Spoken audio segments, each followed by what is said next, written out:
Welcome back, ladies and gentlemen, to FFL Weekly, your one-stop shop for news and notes around the league for the greatest league on earth. I'm your host, Lincoln. We're going to be looking back at Week 9 of the FFL and looking forward to Week 10. I cannot believe we're already about two-thirds done with the regular season. Now is the time.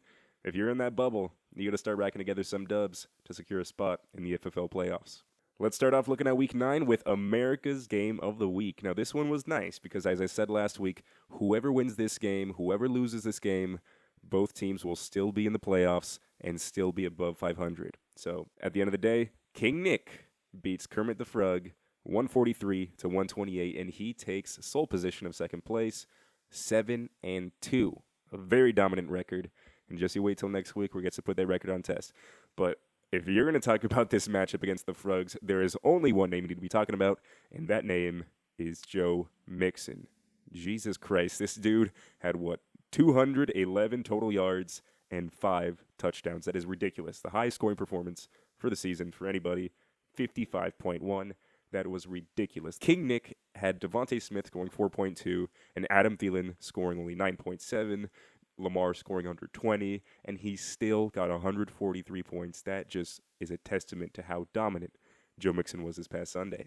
And as for Kermit the Frog, I mean, it's not like he put up a bad game. 128 points is nothing to scoff at, but it just wasn't enough to overcome. And he did have some key players that just could not deliver. Now, DeAndre Swift, returning from injury, only dropped 8 points. He didn't see too many snaps, just only about half.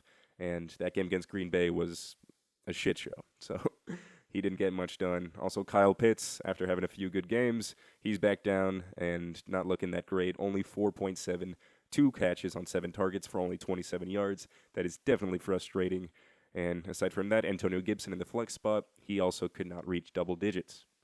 So despite some good performances from Kenneth Walker with 27.9, A.J. Brown with 16, it just wasn't enough to get the job done against Joe Mixon's 55, and King Nick moving on to 7-2. Up next, let's look at the 5-3 multiverse taking on 4-4 high rollers. And this one went down to the wire. I mean, the multiverse had so many players that were waiting for Sunday and Monday night. He had his kicker, Justin Tucker, of course, playing Monday night.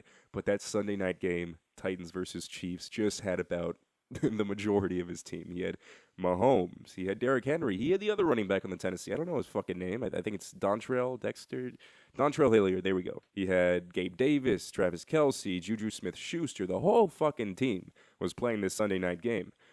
It wasn't the most high-powered offensive display you've ever seen, but you still had your stars putting in work. Patrick Mahomes scored 36 points, 446 yards, just ridiculous output. He had a rushing touchdown as well. He also had a 2-point conversion. So 36 from Pat Mahomes. He looks like your MVP frontrunner for the NFL right now. Derrick Henry, an amazing game. He was the whole offense for Tennessee because Malik Willis does not know how to throw that ball yet. 23.5 on 115 yards and 2 touchdowns for King Henry. Now, as for the surprise start, Dontrell Hilliard, now I see what the multiverse was trying to do. Just in case Derrick Henry has any goal line touches vultured from him, he wanted to be able to get those points regardless. But that was a big gamble. Derrick Henry is the whole offense for Tennessee. I know that the multiverse thought it was going to be this rushing affair nonstop, and obviously you can't have 100% of snaps to one guy, so it made a little bit of sense, but at the end of the day, Dontrell Hilliard put up 1.8 points, 3 carries for 12 yards, and 1 catch for -4. He is off the multiverse roster. I'll just leave it at that. But aside from him, some other good performances. Travis Kelce, your tight end 1, 20.6 points, 10 catches on, get this, 17 targets for 106 yards, and Juju Smith-Schuster. I know Travis Kelce is the number 1 option there in Kansas City, but Juju Smith-Schuster is your wide receiver 1. He caught 10 of 12 targets for 88 yards. That is a very solid performance from the much-maligned Juju Smith-Schuster. And let's talk about that kicker that played Monday night, Justin Tucker, the best kicker in football, scoring 10 points, and the multiverse is pounding the table saying, don't get rid of this fucking kicker, or I'll throw a fit.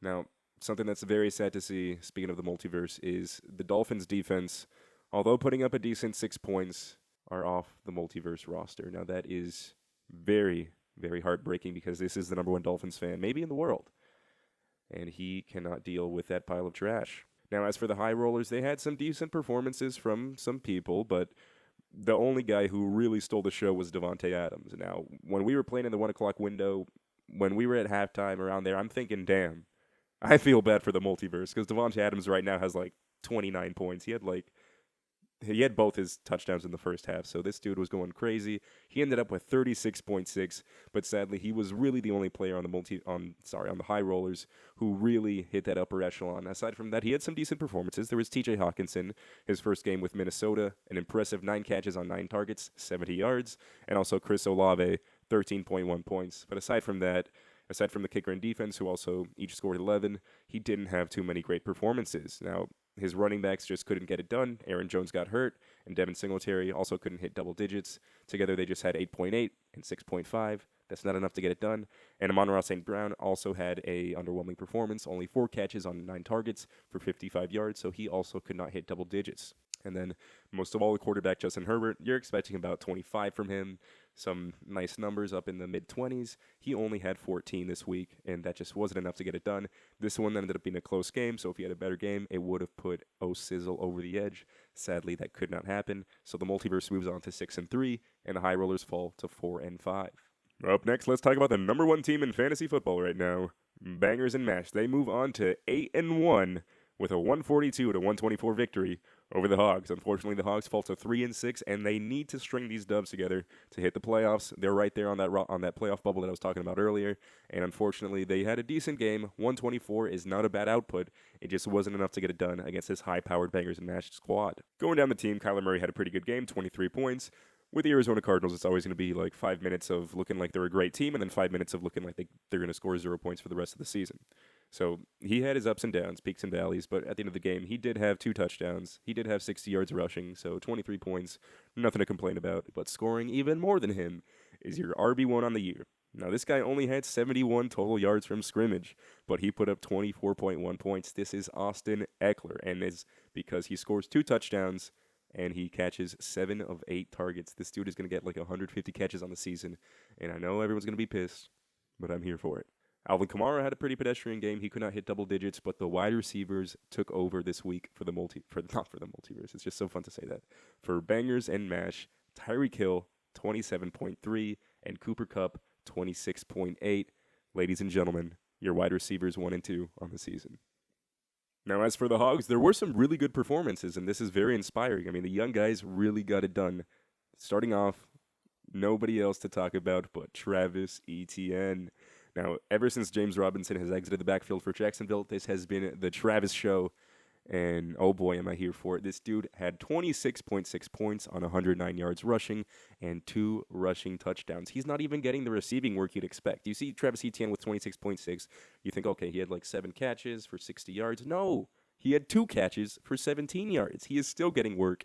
He still has room to grow. He still has room to become a bigger PPR option, and to be scoring this many points at this young of an age, he's making it very difficult to leave outside of your top 5 dynasty running back rankings. Now, the other youngin, Jalen Waddle, had an excellent game, 5 catches, 85 yards, and a touchdown. Unfortunately, he's going head-to-head against his counterpart Tyreek Hill, who had 2 more catches and about 60 more yards. So that ended up being the difference, and the Hogs unfortunately fall to 3-6. Bangers and Mash in sole possession of the first place record in the FFL. I know that there's 2 different conferences and shit like that, and we're going to have 2 different conferences playing in the playoffs, so don't crucify me. But nobody's got a better record than 8-1. Up next, let's look at the 3-5 rejects taking on the 2-6 Ragtag Titties. Now, we all said before, if the Ragtag Titties win this game, both records would be even. And ladies and gentlemen, that is exactly what happened. 114-109, the 5-point dub, just enough for Jay Bagel, and he moves on to 3-6. These teams are tied. That playoff bubble is looking crazy. Lots of teams 3-6 right now around that ballpark, looking to squeeze into the FFL playoffs. And you know, once that starts, anything can happen. Now, for the Ragtag Titties, neither of these running backs could hit double digits. In fact, Raheem Mostert only got 9, Deontay Foreman only got 4, and Aaron Rodgers only got 15. So who got it done? It was the no-name, the Ragtag, the wide receivers. Alan Lazard with 18.7, Josh Palmer, 18.6, and Christian Kirk with 21.6. They got it done. And Kate Otten, he gets that last-minute touchdown to not only beat the Rams, but also beat the Rejects Revolution. Both teams now sit at 3-6. And the last matchup of the day, the bye week. Rest in peace, Pop Smoke moves on to 5-4 with a 120-78 dub over Team Cardoso. Jalen Hurts had a great game, 24 points. Justin Jefferson had 25.5. And Kenyon Drake, he is off the roster. I don't know why, but he did have an impressive game, 93 yards, 2 touchdowns on the ground, 24.9 points for the Baltimore Raven. He is your player of the game. Now for Team Cardoso, it just wasn't enough. Too many people sucking. First of all, the Raiders' defense scored negative points. Nyheim Hines, the newest Buffalo Bill, could not score 1 point. He scored 0.72. I think that was on kick returns.